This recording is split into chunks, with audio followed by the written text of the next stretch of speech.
This is my third attempt to try to communicate with you fine folks. Microsoft keeps cutting in while I'm talking, trying to sell me something. I'm sure something may need someday, but not tonight. Not too much on the weird news. I have the report right now. I did a little scratching around. But the economists, again, are labeling us California Bank and a couple of them is going belly up, and Biden wants to bail them out, going beyond the $250,000 that the insurance company was set up with. Now, to be a little bit fair, they probably should adjust it for inflation. I think that was done about 20 years ago. Could stand to be corrected, so we need to adjust it for inflation. But again, you can't print money. You got people in there that put millions of dollars in there, and if we're going to cover the millionaires, there's not going to be money for you and me and other people that may be getting involved with the bank that may go belly up. And these people have to accept some responsibility. You got board of directors that's, instead of running a bank, is running do anything with woke, whether it has sound footing or not, and causes and putting their money in where it shouldn't be going, then they have to accept some responsibility. They did say that the auditors and the people with the Federal Reserve in that area sort of let everybody down. And we need to look at it. But if America goes belly up, then the whole world is going to go in a Great Depression, like we've never seen.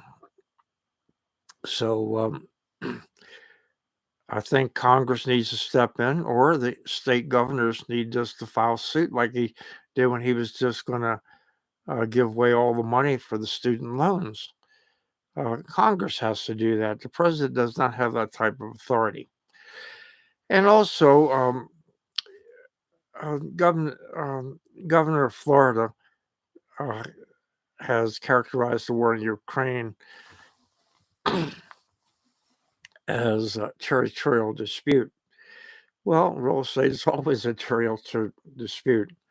Adolf Hitler had a territorial dispute. He just wanted to take over the whole world. But they invited the governor, and I'm a fan of the governor, although I plan to vote for Trump unless something changes. But they invited him to come over here. And I'm not a fan of political candidates going around the world discussing affairs because they're not a spokesman for the government. And they're going to be tempted. And my light went off. Damn it. Oh, boy. There we go. Tempted to say things that have no logistical foundation to it. But tonight I want to spend a little bit of time telling you how much I really like being out in the West. I was a tour guide for 45 years in Washington, D.C. Met many great people. I've met people that were on the D-Day invasion, survivors of the Holocaust, just the average Joe. By the way, that rifle behind me, someone asked, that's a Kentucky long rifle, 50 caliber. It's a replica. And you see some ropes on the wall. I've been on television newspapers doing rope tricks, and I love to entertain. But I couldn't wait. My job was seasonal. So for about 20 years, we traveled the West. And I can remember sometimes that we would, in the wintertime, we might take the southern route and come down and either go 20 or 10 across the country. And then in the springtime, go back maybe I-40. Or if the weather was good, go out I-40 and then turn around and come back I-10, 20, and up that way. But when I left Frederick, sometimes we'd go out I-70. And one of the places I stopped and spent a lot of time with was Zanesville, Ohio. Now, half of that museum is on Zan Grey and um, books he wrote, and the other half is on um, the Conestoga wagons, the 40 turnpikes going across the country. And it was a nice museum. And you need to remember when you're learning the West, that was the West one time, along with Nashville. But one generation's West was the future generation's Midwest as we acquired more land and everything. Some of the places I've been to, of course, I've been to the Alamo. That was a must. San Antonio, I didn't go down Mission Road. But then as we cut across Texas, we stopped at John Wayne's Alamo, where he filmed that movie, The Alamo. And originally he was going to film it in Mexico, but the Daughters of the American Revolution wouldn't endorse the movie if he didn't film it on American territory property. I'm glad he did. There's a lot of great places in Texas. In Waco, I was over at the Texas Ranger Museum. And Larry McMurtry, when he wrote about the Lonesome Dove, he had the demeanor down to a science on the of the Texas Rangers. And oh boy, this was the Paldor Canyon. That's another nice place in Texas I like to see. And there's another little town, Shamrock. I used to know a Dr. Luster. He had the Shamrock Inn. I landed my airplane right at the airport adjacent to the hotel. And then down just a little bit further in Moline, Texas, they have a Bob Bar Museum. And it costs, I think, $1 to go in. And those little ladies, they get up early in the mornings and bake cookies for the guests that come into the museum.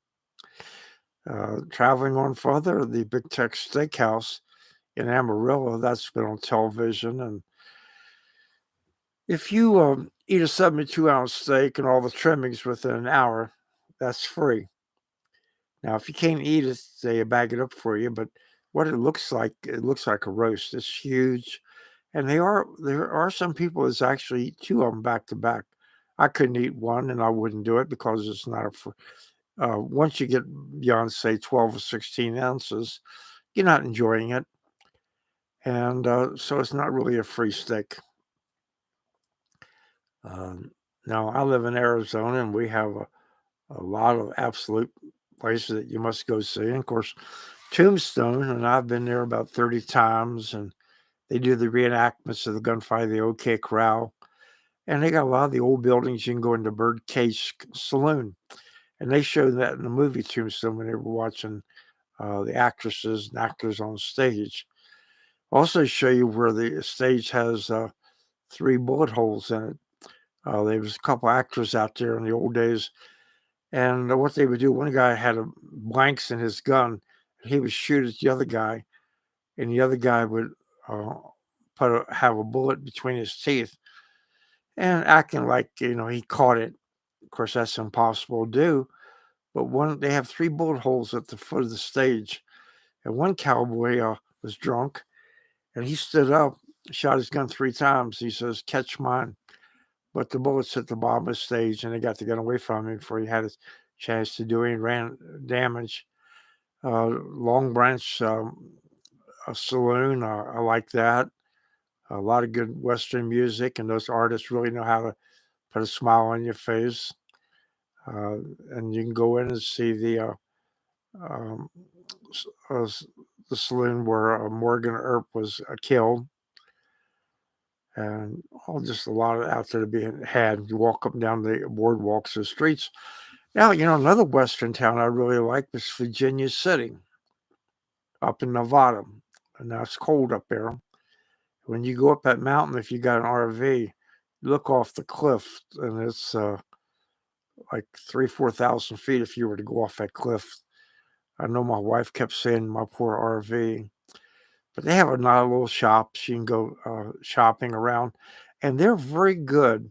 If one shop don't have what you're looking for, they'll get on the phone and see if one of the other shops have it. They really have a great town attitude. And you go and see the Comstock mine, silver mine that was when all that silver was found. That's what caused us to get the Transcontinental Railroad, and that's another story for another day. Louis D'Amour, the famous Western writer, wrote a couple stories about the Comstock Lode and, and the outlaws and the marshals and whatnot. Oh, what else in the West I really like? Well, of course, the Grand Canyon. That's uh, breathtaking. When I go to a lot of these places, I look for the IMAX theaters because they give you a great overview on what the story is about. And they're about some of them are 5 and 6 stories tall, huge movie theaters. I saw the one there. I saw the one about the Battle of the Alamo, and many other ones. The Air and Space Museum in Washington D.C. has one, but the Grand Canyon, if you want to walk down, then you start at the top and walk down.